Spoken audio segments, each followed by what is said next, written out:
Do not look up space movie from 1992. Worst mistake of my life.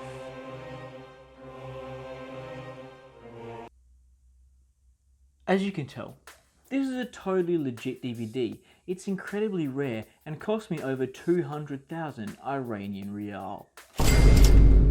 Extraterrestrial beings travel the galaxy to free men oppressed by females to make way for an entirely homosexual society. Now that's a premise of a movie I can get behind. People also search for Paul, I guess that makes sense. Planet 51, wouldn't have thought these movies would share an audience, but alright. Mars Attacks and 2001 A Space Travesty, understandable. Now the title isn't what it is just for the sake of it or to bring eyes because of the shock, but it's a parody of a 1959 movie called Plan 9 from Outer Space, which was originally called Gayniggers from Outer Space, so...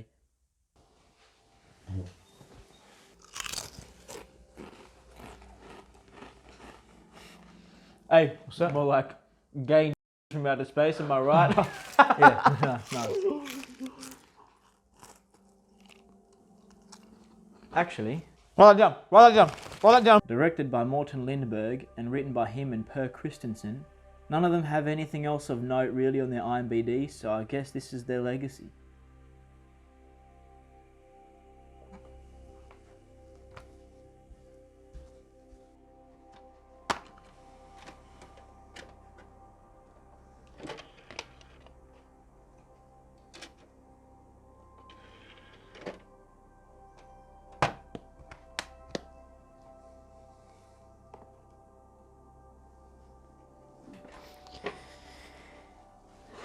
Alright. Without a further ado, let's watch this space movie that came out in 1992. We can live in a wonderful and free universe. This is a movie about the gay niggers from outer space.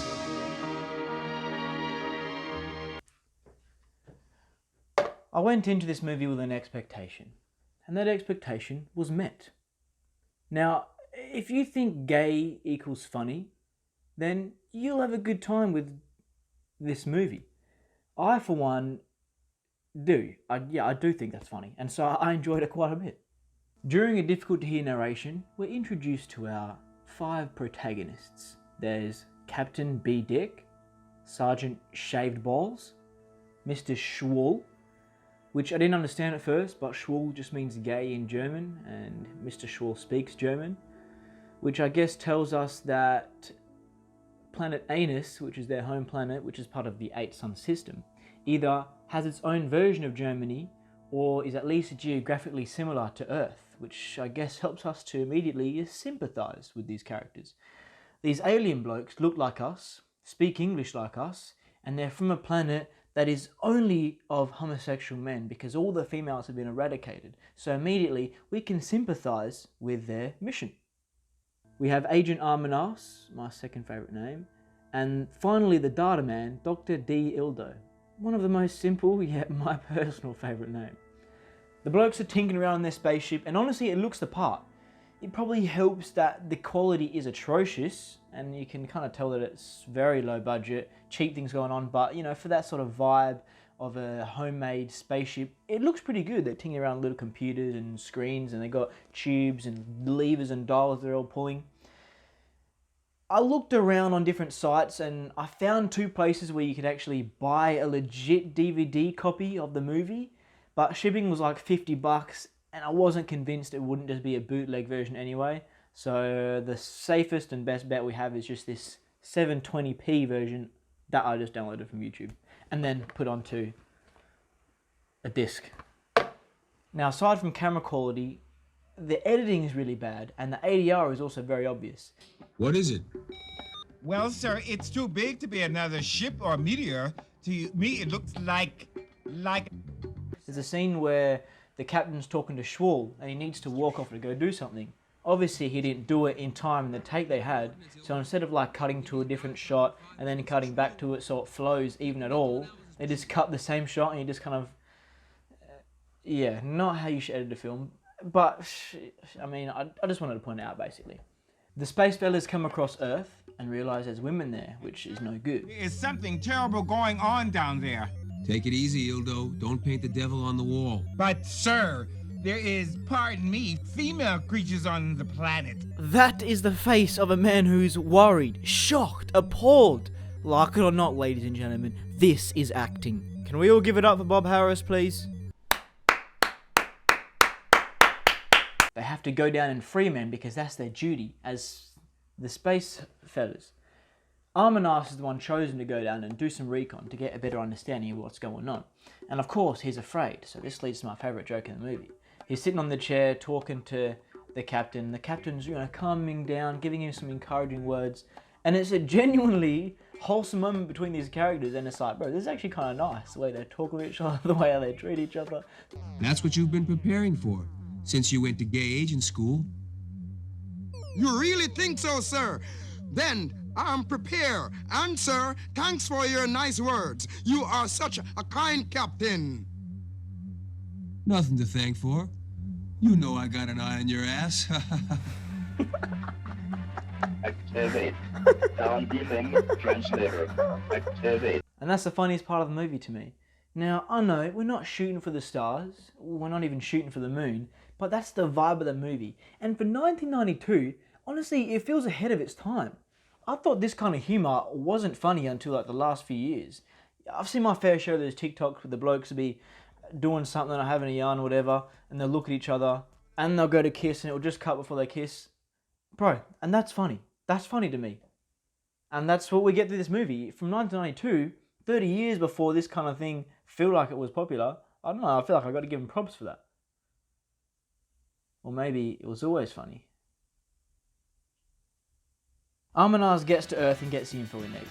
It's played along to the theme song from the 1975 TV show SWAT, which after hearing the theme song I'm now legitimately interested in, but that's beside the point. Arminas obliterates a female that approaches him and comes back to the ship.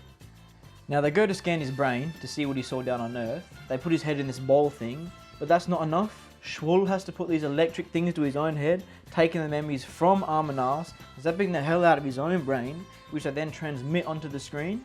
Very odd technology. I feel like there's a step there that's not really necessary, but it was kind of funny seeing the man gyrate as he zaps himself in the head. They see on screen a bloke and a chick kissing, which is just disgusting, obviously. And they become motivated to stop this evil from happening and rescue their male brothers from this women-led oppression. Schwall, Ildo, and Arminas all head down to Earth and just start murking women. And every time they do it, the blokes easily accept, like they've truly been rescued. I thought there would have been some resistance from the Earthmen, but I guess deep down we all know that a truly only male and gay society is the way to go. And if a bunch of space homies come down and just start wrecking all the chicks, we will easily accept. Hey, I'm not saying that's what I believe. I'm just saying this is the message of the movie, and I'm just non-biasedly trying to let you know what that is. After destroying 3 women, their mission is complete. And each of them got to put their arm in the holy brown ring. And eventually, Ildo is the one chosen to be the new leader of this completely gay society. To teach men how to reproduce and how to give birth to only male children. And then Ildo goes through a body transformation and he turns into a white guy. Now, I'm not sure how I feel about this. Because on one hand, it feels unnecessary. On the other hand, I guess the message is that it doesn't matter the colour of your skin. There's a Gay nigger. inside all of us. The issue with that is the movie is quite racist towards Asia and Russia. Russia. Special remarks. Dirty and very untrustworthy. It's not so bad towards Germany. I guess the depiction of the German female is a bit rough. Ha, schönes Wochenende. Schönes Wochenende ist gut. Ich bin noch diejenige, die hier schrubben muss und putzen. It just means that the anti-racism message, if maybe I'm just looking too far into it, but if there's like that anti-racism message, it kind of doesn't really work because of that. Anyway, my mind is kind of blown for the next part because the movie changes to colour. I thought it would have been black and white for budget reasons or something, but we get to see this new, peaceful, only gay paradise in colour. Ildo is blessed with the holy gay seed. The remaining space brothers declare they will seek out other planets where the men are oppressed by females for their mission to have an entire gay universe. The Gayniggers from Outer Space show was taped before a live studio audience. I don't know about that, but I did chuckle at the Ask directors in the credits. That was a funny little last minute joke.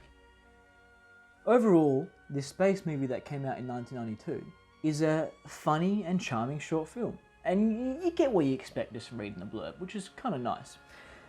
I would truly love to see this remade today.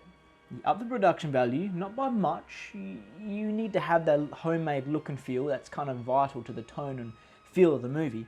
But you have the main plot where they got to eradicate all the women, not be just done in a matter of minutes. But it's this massive war, you know, where all the women are commanding the men of Earth to fight for them and protect them. And the men do, but they're also reluctant because in reality they believe in the cause of their space neighbours. You know, it's this sort of, are we fighting for what we believe in, or are we just fighting for what we know? You know, it's a real, it can be a real doozy, a real thinker. Now we'll see how my career goes. Maybe I'll be the one to remake it. Yeah, maybe I will. Maybe I will.